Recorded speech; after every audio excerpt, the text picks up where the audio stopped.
My name is Erin Carney and I'm asexual.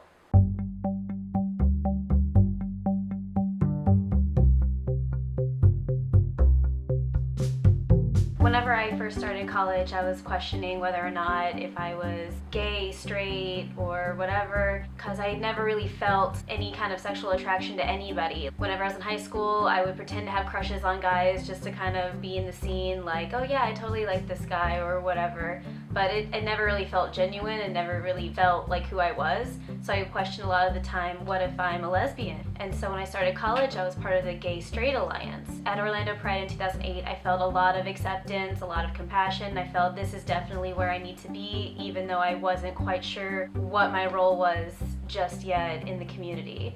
And so as college went along and I started, questioning and exploring, who I like, what kinds of things I like, I came to realize that I do like girls. I just was not sexually attracted to anyone. I had boyfriends in the past and sex never really was an option for me just because I never had any kind of sexual desires, and so a lot of my relationships fell to the wayside. And then I started dating girls and I felt much better about myself, but again, sex was still out of the question for a lot of them, so it kind of again fell to the wayside. But now I have a girlfriend and we both identify as asexual, and I've honestly never been happier. I really wish I had known the term asexual back in high school, because it would have saved me a lot of trouble trying to explain my feelings to my boyfriends or my girlfriends, or even explain it to myself why I wasn't feeling what everyone else was feeling. So now that I know the term and I know what it encompasses, and there's a large asexual community, I feel much more included and much more involved, and I have definitely found my place in the community.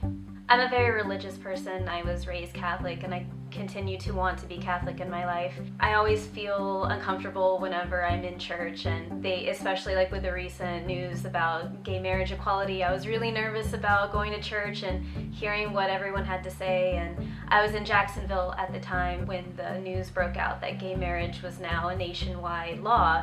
The priest at the church I was visiting was very traditional. I remember his sermon was about love the sinner, hate the sin, that kind of thing. And I remember there was an older lesbian couple sitting in front of me who were crying because some of the things that he was saying was, again with the old laws of the religion. And after church, I went up to them and I hugged them and we both cried, and I said, me too, we'll get through this, it'll be okay. Afterward, I still never questioned my faith. I still very fully believe in God, because to me, God doesn't make mistakes.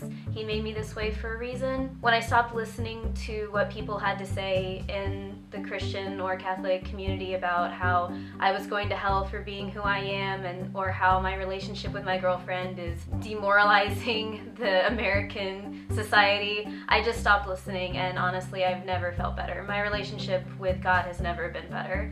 And so for anyone out there who feels like they're hated upon in their religious community for being who you are, as long as you know who you are and your relationship with God or Allah of your choice is what you believe to be true, you'll be okay. On Facebook, one of my mom's friends from high school told me to watch a Harvey Milk documentary, and that was my homework assignment after the election, and to take notes because he was going to quiz me on it, because according to him, the older generations need to stop being silent and start talking with their children, start teaching younger generations about it's okay to accept who you are, it's okay to love who you are, especially in the weeks or months or years coming up where you feel everyone is against you. It's important to know that you've got a place and that you're safe. I just want to say, don't be scared. You're definitely on the right side of history.